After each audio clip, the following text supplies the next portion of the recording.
Well, if you're going to draw the ball, I mean, you got to have a difference in face and path. So basically I would make sure that the swing path was traveling to the right of the target and the face was a little bit left of that. I think that the simplest solution is always the best one. And of course, you got to look at where they are. One of the things that I did talk about is what I call coaching what is.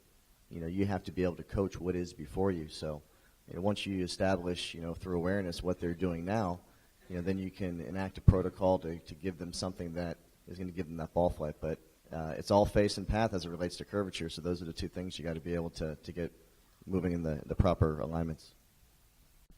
If we can take the assumption that the player is going to improve by changing from slice to draw, that's one, I guess, projection, versus just recognizing that we can manage the extent of curve to the right versus reducing that curve while still fitting what that player's experienced for maybe a lifetime of golf, and therefore use that curve profile to improve. But yet, I would change one variable, and I would change the face to the left of the path and let the path manage itself, self-sourcing itself. I feel like that a player's swing path outside of the implications that how we can move our body and how we can therefore move the club create in terms of path direction is generally driven by a player's awareness that the face is going to remain open or present closed at impact, such that if I shift only the club face, the player will typically be able to self-source within a short series of swings that, okay, if I swing further to the right, that curve that started left of target, went further left of target, can now start right of target and fall back towards the target. And my answer, quite honestly, is a combination of those two. I start with fixing the poor insight that's creating the continual slice. Hey, a little bit of science here. Do you know the face has got to be a little bit close to the path? Okay, they get that. And then I think, contrary to what I think is commonly held, at least on a lot of the forums that I see around the country, I think face angle in full swing is the master variable, because if you can get that face closed and the miss becomes a pull hook because they're swinging left and the face is closed to it, they're incentivized to start swinging to the right to reduce the amount of the left miss. So I always just feel like if you get the incentive in the right direction, they'll figure it out.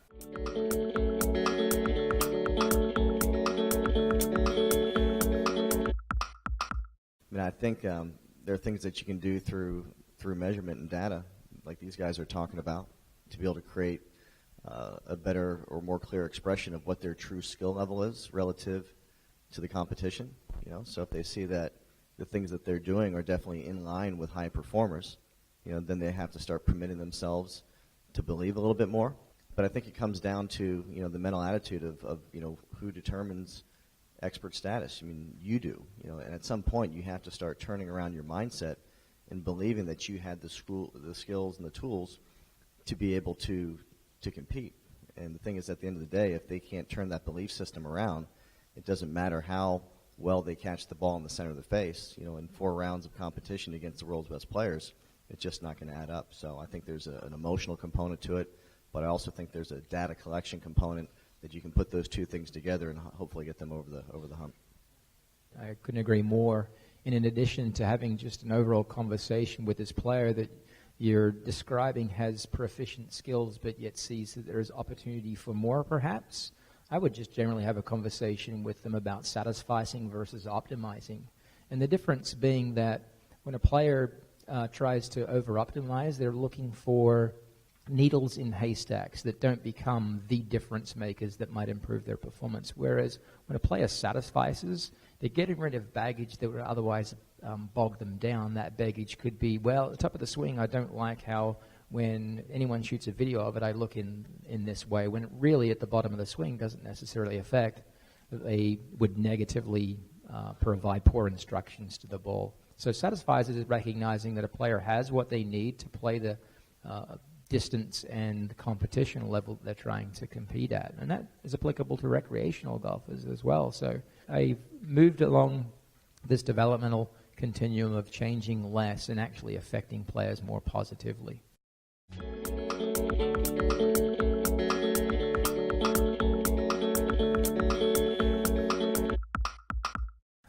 First year, he putted conventionally, had distinct challenges with dropping his right forearm into a relaxed, flexed environment such that his shoulders would square up. So he would create this pull path and open club face below that didn't affect the ball real well. And we continued down this pathway of, let's have our checks and balances, our things that we can do in practice and block practice to make sure that at least we're starting off our sessions in the right foot with good alignment. And then in the springtime, about a year after I saw him, a little less short of a year, he came back to the lesson and said, I got something to show you. And he was so excited. And giddy 13-year-old at this point. And he said, let me show you, I'm putting cross-handed now. And I said, that's awesome, buddy. So it actually wasn't my idea, but I said, I've got one request for you. I said, this is new, and you've got to be tolerant that given that it's new, you've got to give yourself a good runway to learn through this skill, through the progression that we've already talked about at length the last 2 days, such that you start to see the results that you're expecting immediately. And I said, I want a commitment of at least 6 months of doing this. And as long as you commit to that 6 months, I couldn't care less whether it's a double overlap, left hand low, a single overlap, a trail hand overlap, et cetera, et cetera. All I care is that we can measure that the ball's doing what we intended to do, and it's doing it on an ever more precise basis, on an ongoing basis. So for him it was beneficial because it immediately dropped his left shoulder down, pulled his right elbow in, and got him into a much better degree of alignment. Does that mean that it's shifted my philosophy in terms of what I recommend to players now? No, absolutely not. My starting point would be a more conventional grip. It's what I know as a player. It's what I most know as a coach. But at the end of the day, I'm style agnostic. At the end of the day, as we all are on this panel, and hopefully everyone in this room takes a message of, we're performance-driven coaches. So I see that issue arise a lot for when a right-handed player, a left-eye dominant, the ball's a bit more forward. A foundational element for all my players, even though they look a little bit differently, would be square shoulders at address. So when somebody has the ball forward and they're putting with conventional grip, a lot of times they'll really struggle just feeling comfortable enough. And if you try to square their shoulders, they just can't quite feel relaxed. And a lot of times when you go left hand low, that left arm, like Cameron says, just brings the shoulders in alignment and it really levels them out. So I hardly ever see left hand low for a right-eye dominant right-hand player. But quite often for a left-eye dominant player, it really is a comforting thing for them. They just feel good when they set up that way.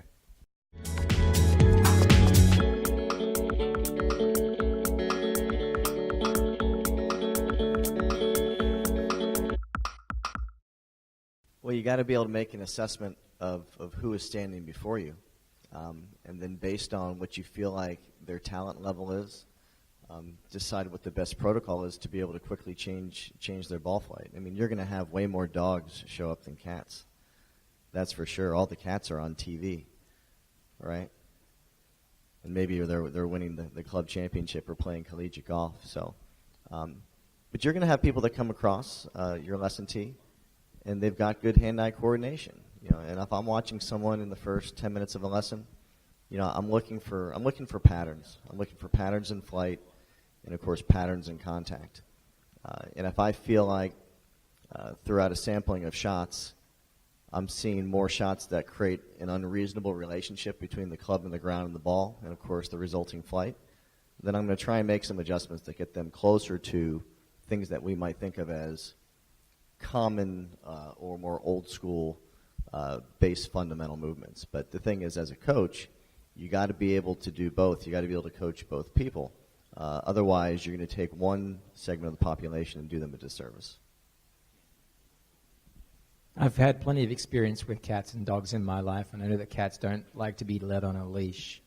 And that's akin to saying that if we treat them all as the same and try and move them in a certain direction, I go back to the statement that I used earlier, we are the proverbial person in a boat and trying to paddle it upstream. And so rather, I take the path of least resistance and paddle downstream to that person's abilities and try and enhance them within the context of who they are as a person.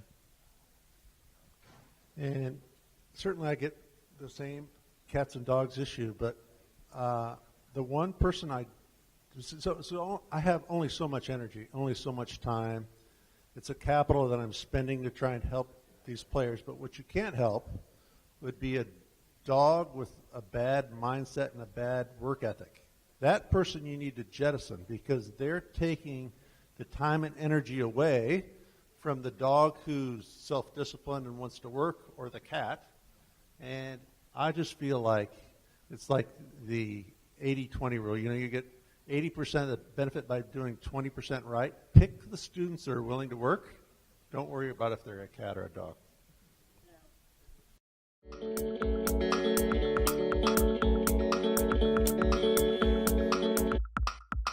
And I would reflect back to the market leaders right now, and that would be TrackMan providing comprehensive technology solutions in radar and also video capture, Swing Catalyst to provide comprehensive solutions in force plates, video analysis, and bringing all of the necessary information and launch monitor data into this cohesive or complementary ecosystem. So those would be the two resources. And internally inside those companies, they have individuals that travel the world over and setting up the technology and also designing these studio spaces. So if we're talking about you want a soup to nuts, a start to finish, a guide or a person that's going to guide that process, and those would be the two companies that I would reach out to. Well, one of the things you have to look at is what your budget is to grow your program. And I would caution you against thinking that you have to invest in all the technologies up front to create a viable business model and experience. I use technology very, very sparingly, and I would hate to feel like I invested money that maybe I didn't have available to me and got in over my head because I felt like I needed these things to create an efficient learning environment. So I would sort of create a wish list, and then based on your budget, I would sort of make those purchases according to the way that best supports the growth of your facility, but also the growth of your students. And even though I did the 3D, I'm the least low-tech person here easily. Remember, my training aids for putting were a towel, a coin, and an alignment stick. And Cameron talked about Edufy. As far as I know, that would be free, right? Awesome way to communicate professionally with a team, with clients, in a very professional manner, and it's no output of cash.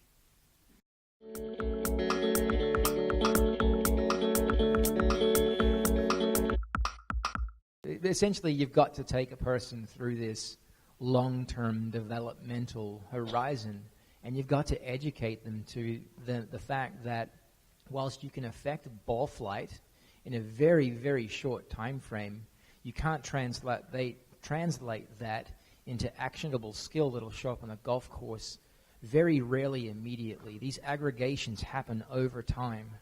And merely conversation and an intolerance, I would say, to the complaints that come back to acquiesce to their, I would say, demands. So the player would come back and then complain, it's just not working, it's not working, it's not working. Well, how much time are you applying? You checking the box on, you said you give me 4 hours a week and you give me half an hour a week. And that half an hour a week is not even executing the tasks that I've prescribed.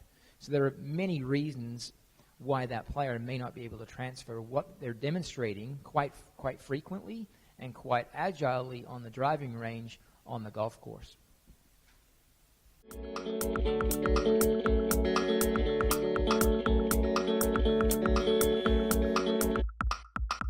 Yeah, I mean, I think one of the big things that, we're teaching now on a regular basis is, task-based practice over volume-based practice. I mean, I remember when I was a junior golfer and playing through college, and you sort of have this mindset that you have to put in a certain amount of time and hit a certain number of golf balls before you felt like you deserved to play at a certain level. I heard somewhere that Greg Norman hit 1,000 golf balls a day, and I went out and I counted out 1,000 golf balls.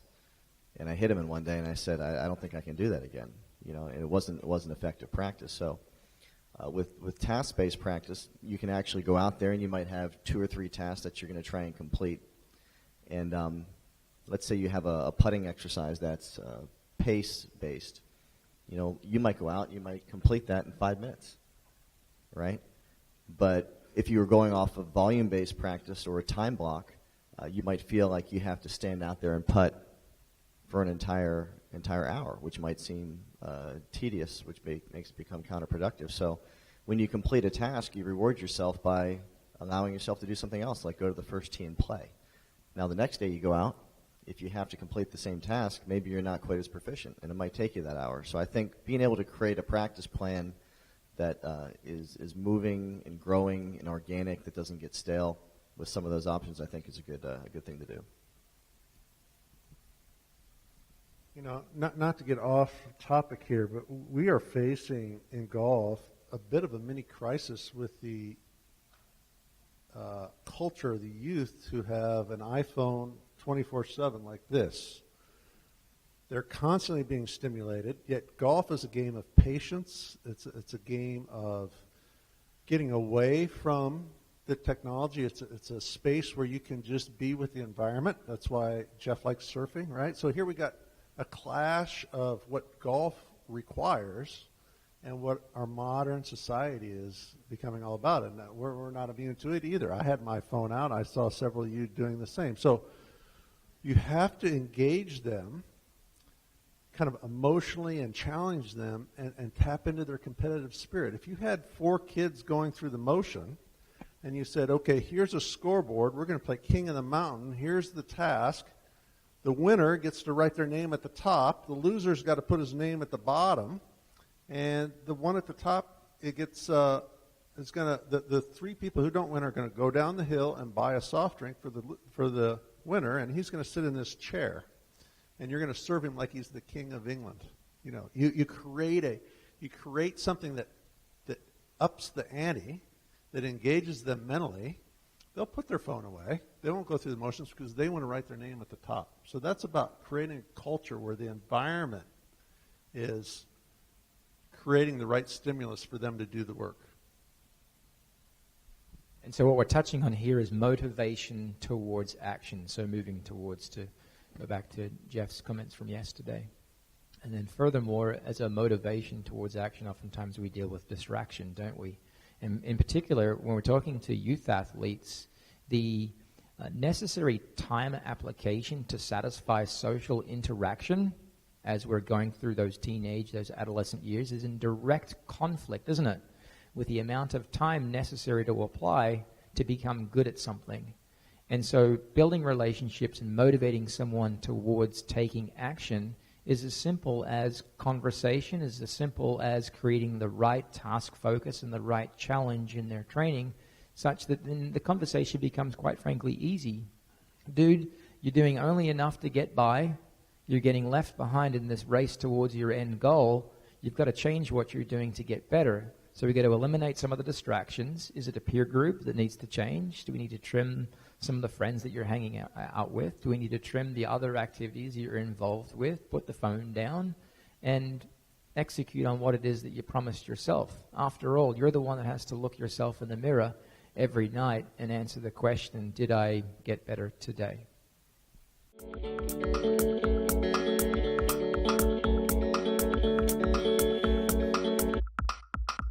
I've always thought, if I help my clients play better, they'll tell their friends, and it'll take care of themselves. I'm not going to, does a taxi driver ever discount his fare? You're in the service business. I'd have never discounted a lesson, not one time, ever. Now, were there a lot of kids I'd like to have helped out?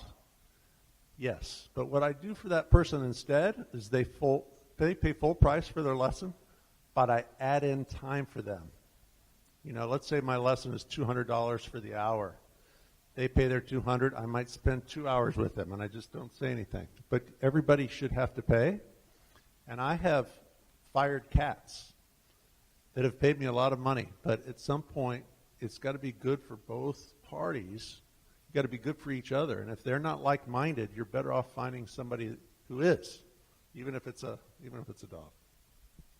What he said as it relates to firing students definitely occurs in my business. It's a reality of the situation that someone's not willing to do the work. Then at some point, time is a finite resource, and I want to deliver my time in the most appropriate manner to the people that are actually going to do the work. And then furthermore, I think the question was more related to provide opportunity to students to come on board in my coaching program. No, I don't have to do that, and I've never had to do that. I've let the results take care of themselves. I've never had to outwardly go and market. Not that I don't think it's a great idea. I think it's absolutely essential. But mine's all word of mouth marketing. Do I make my services accessible to those with less means than others? Absolutely. I have a couple of players that I do scholarship. I don't scholarship them to 100%. I have 4 mouths to feed, 5 if you include the dog. So yeah, I do provide opportunity to access myself and my programs as a coaching resource where means are really constrained, whether they be because they come from a bad area, the family doesn't have the means, or they just go through circumstances that mean that from a short-term period they need some help from my end.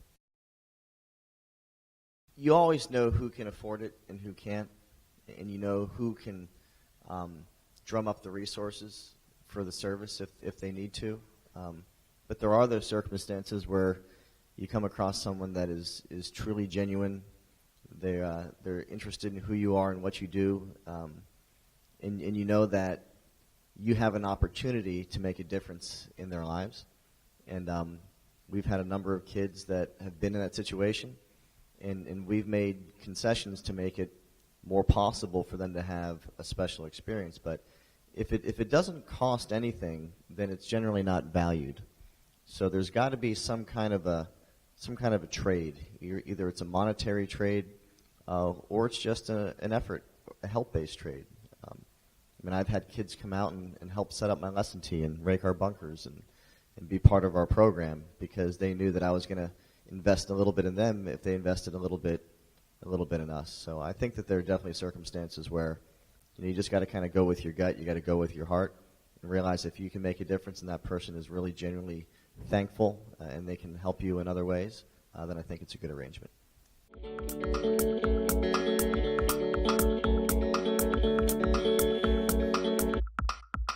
Not everyone in the world views life the same or performance the same. I do believe when you're just dealing with the act of making contact and creating a result in ball flight, I mean, there are certain elements that we all need to abide by, regardless of who we are, where we live. So those things should be easy to get past. As it relates to some of the cultural challenges or the expectations associated with performance, just from my perspective, we're dealing with that aspect of conditioning. We've been conditioned to believe things in some cases that simply aren't true. So one of the things that I said to someone who asked me this question yesterday was that, at the base level, from a mindset perspective, for someone that is traditionally conditioned to be a little bit negative relative to some of the performance-based attributes, I would simply start at the baseline of asking them the question, do you believe that people are at their best when they feel their best? And I think, regardless of who you are, where you're from, that answer is going to be yes. So if that's the case, then what can we start doing right now, just through changing our attitude a little bit to elevate our mood and start feeling better? Because it's going to serve you both on and off the golf course. And I think that once you have that experience and you start to see a result internally, then you want to experience more and you start to open up your mind to new ideas. And I think that that's how you start to grow. So I can be a fairly stubborn and intolerant person just as a character trait. And so to say that there are certain cultural challenges that you face, I do recognize those and empathize with those. But I think we have the ability to overcome those, and we overcome those through education to realities that aren't necessarily existing in a person's mind, and that's that breaking that barrier of thought concept. We educate, we change that culture through motivation, and all that comes out through conversation. So outside of a very specific example, that's what I would start with. I would start with understanding, filling knowledge gaps, and providing motivation that just comes through experiencing a relationship with it, whether it be an individual or the collective group that's supporting an individual. And my answer would be very much in line with Cameron's. To me, even though you have maybe a basis for what you believe technically or how to get the most out of a player. The reality is you need to form a personal relationship. You need to be all in. You need to be hugging your player. It's not what the player can do for you, it's what you can do for them. And so therefore having a one-on-one, in-depth personal relationship with them. I can't tell you how many high school graduations I've been to children of the people I give lessons to, or helping them in some form or fashion off the golf course. And so when you really dive deep and invest emotionally with someone, those barriers not only tend to diminish, but also you get to know them to the point where you can communicate and know what buttons to push within the context of their culture.